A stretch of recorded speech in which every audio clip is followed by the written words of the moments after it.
Hi friends, welcome back to other video. ఇప్పుడు మనం శనగబాళ్ళతో వడలు ఎలా తయారు చేసుకోవాలో చూద్దాము. ఇలా ఒకసారి నేను చెప్పిన విధంగా ట్రై చేయండి, చాలా బాగుంటాయండి. క్రంచీగా చాలా బాగుంటాయి. ఇక్కడ నేను శనగబాళ్ళు అనేది ఒక 2 గ్లాసులు తీసుకున్నాను. తీసుకున్న తర్వాత 2 లేదా 3 సార్లు కడగాలన్నమాట. కడుక్కున్న తర్వాత శనగబాళ్ళు అనేది ఒక 6 గంటలు లేదా 7 గంటలు నానితే చాలా బాగుంటుందండి. నానెట్టుగా చూసుకోండి. శనగబాళ్ళు నానిన తర్వాత నీళ్ళు వడగట్టుకోండి. అంటే నీళ్ళన్నీ ఇమిరిపోయేట్టుగా చూసుకోండి, సరిపోతుంది. ఇప్పుడు 4-5 పచ్చిమిరపకాయలు తీసుకొని శనగబాళ్ళలో బ్లెండ్ చేసుకోవాలన్నమాట.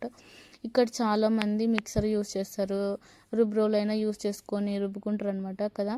ఇక్కడ నేను బ్లెండర్ యూస్ చేసుకుంటున్నాను. నాకైతే ఇదే తొందరగా అయిపోతుంది. బ్లెండర్ యూస్ చేయడం వల్ల వాటర్ లేకపోయినా తొందరగా అయిపోతుంది కాబట్టి ఇక్కడ టైం వేస్ట్ లేకుండా ఇలా చేసుకునేస్తాను అనమాట. చాలామంది రుబ్బుకుంటేనే చాలా టేస్ట్ వస్తుంది. ఇలా రుబ్బే వాళ్ళు రుబ్బుకోండి, ఇలా మిక్సర్ చూసే వాళ్ళు మిక్సర్ చేసుకోండి. మిక్సర్లో పట్టే వాళ్ళు మాత్రం వాటర్ వేసుకోకుండా చూసుకుంటే సరిపోతుంది. ఇక్కడ ఒక పిండి మాత్రం ఒక 70% బ్లెండ్ అయ్యేట్టుగా చూసుకోండి. మరి 100% లేకుండా 70% కచ్చా పచ్చిగా మాత్రమే ఉండేట్టుగా చూసుకోండి, సరిపోతుంది అనమాట. అందులోనే 1 స్పూన్ ఉప్పు, 1 స్పూన్ అల్లం పేస్ట్ వేయండి. ఇంకా పక్కన వచ్చి ఒక ఆనియన్, ఒక పెద్ద సైజు ఆనియన్, కొత్తిమీర, పచ్చిమిర్చి చిన్నగా అనమాట సన్నగా కట్ చేసుకొని అదే పిండిలో వేసుకొని కలుపుకోవాలన్నమాట. ముందే మనం పచ్చిమిరపకాయలు బ్లెండ్ చేసేటప్పుడు ఒక 5-6 పచ్చిమిరపకాయలు వేసుకున్నాను. అందుకే ఇక్కడ 2 పచ్చిమిరపకాయలు తీసుకుంటే సరిపోతుంది క్వాంటిటీకి బట్టి. ఇప్పుడు మంచిగా కలుపుకోవాలన్నమాట. మధ్యలో ఉండలు లేకుండా మంచిగా ఫైన్గా కలుపుకుంటే సరిపోతుంది. మనము ఇక్కడ మంచిగా ఆడాడ ఎర్రగడ్డలు ఉండి కొత్తిమీర ఒక చోటు ఉండి అలా కాకుండా మొత్తం మంచిగా కలుపుకోవాలి. ఇలా ఫైన్ లెక్క కలుపుకోవాలన్నమాట. మంచిగా ముద్ద చేస్తే మనకి ఇప్పుడు వడపిండి తయారైపోయినట్టే. ఇంకా నీళ్ళు మాత్రం యూస్ చేయొద్దండి, మంచిగా సెట్ అయిపోతుంది. శనగబాయలు ముందే నానింటాయి కాబట్టి వాటర్ వేసుకోకుండా సరిపోతుంది. ఇక్కడ ప్యాన్ వచ్చి హీట్ అయిన తర్వాత ఆయిల్ హీట్ అవ్వాలన్నమాట.